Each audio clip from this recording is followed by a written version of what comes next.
भूत का साया। 2020 का साल अपने साथ कोरोना जैसी बीमारी लाया था। सभी इस गंभीर बीमारी से डरे हुए थे। सुल्तानपुर गांव में भी कोरोना का आतंक देखने को मिल रहा था। उस गांव में कई नौजवान शहरों से लौट कर आ रहे थे। शहरों में उनकी रोजी रोटी छीन चुकी थी। उन्हीं में एक सुरेश भी था जो एक बड़ी कंपनी में काम करता था। घर पर आए उसे 1 सप्ताह हो गया था। एक दिन वह अपनी माँ के पास आकर बोला, माँ, आपसे मुझे एक बात पूछनी थी। क्या? बता बेटा। माँ, आप भूत प्रेतों में विश्वास करती हो? अरे, इतना पढ़ा लिखा है और ऐसी बातें कर रहा है। माँ, पढ़ाई लिखाई की क्यों बात करती हो? ये तो मैं भी जानता हूँ कि मेरी बीटेक की पढ़ाई में इन बातों की कोई जगह नहीं थी, पर मेरे कुछ अनुभवों ने मुझे ये बातें सोचने के लिए मजबूर कर दिया है। कैसे अनुभव? माँ, जब मैं और मेरा दोस्त शहर से लौट रहे थे तो रास्ते में हमें एक आदमी मिला।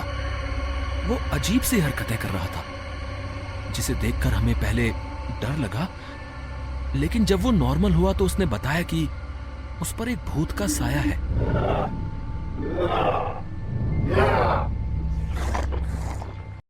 अरे, भूत का साया? हाँ, मैं और मेरा दोस्त थोड़ी दूर उसके साथ चलते रहे, पर हम अंदर ही अंदर उससे डर भी रहे थे। फिर पीछे से एक बस आई और वो आदमी उस पर चढ़ गया।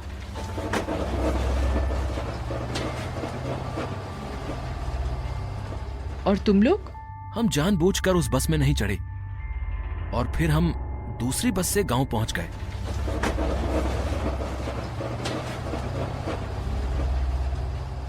सुरेश, घर पर हो क्या?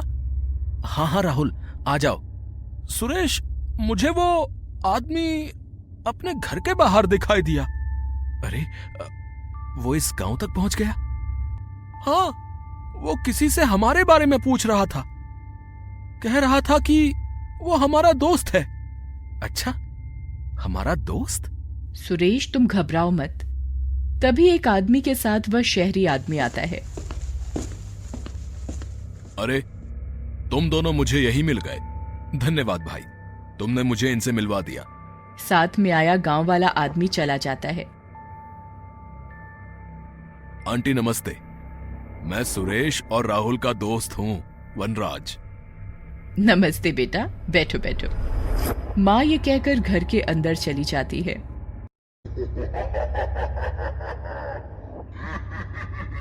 तुम दोनों मुझसे कब तक बचोगे? हम तुमसे क्यों बचेंगे? तुम तो बस पकड़ के चले गए थे। अच्छा, अब मेरी बात सुनो। मैंने 2 दिन से कुछ खाया नहीं है। तुम लोग मेरे लिए एक 10 साल के बच्चे का मांस लेकर आओ, नहीं तो मैं तुम लोगों को छोड़ूंगा नहीं। वनराज, तुम जानते हो कि हम ऐसा कोई काम नहीं कर सकते। वनराज, हमने तुम्हें पहले भी कहा था कि ऐसे आदमी या बच्चों को खाना बुरी बात है। मैं तुम लोगों की कोई बात नहीं सुनना चाहता। अब मैं राजीव के खेत पर जा रहा हूं, तुम लोग वहीं पर आ जाना। माँ ने उन तीनों की बातें किवाड़ के पीछे छिपकर सुन ली थी। वनराज के जाने के बाद वह बाहर निकल कर आई। सुरेश, तुम ठीक कह रहे थे, इस पर तो कोई भूत सवार है। चाची जी, अब हम क्या करें? कुछ नहीं, तुम दोनों वैसा करो जैसा मैं कहती हूँ। माँ उनको एक ओझा से मिलवाने ले जाती है।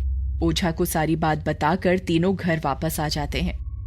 उधर ओझा अपने साथ एक झोला लेकर भूत को वश में करने जाता है। वनराज के ऊपर का भूत उसे काफी देर सताता है।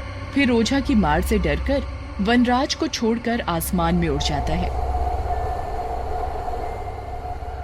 वनराज ओझा के साथ सुरेश के घर आता है। सुरेश और राहुल, मुझे माफ करना अगर अनजाने में मुझसे कोई गलती हो गई हो। नहीं नहीं वनराज, ऐसी कोई बात नहीं है। अब तुम अपना ख्याल रखना। हाँ भाई, मैं जल्द से जल्द घर पहुंचकर इस सदमे को भूल जाना चाहता हूं। ये कहकर वनराज अपने घर की ओर रवाना हो जाता है। सुरेश और राहुल भी चैन की सांस लेते हैं।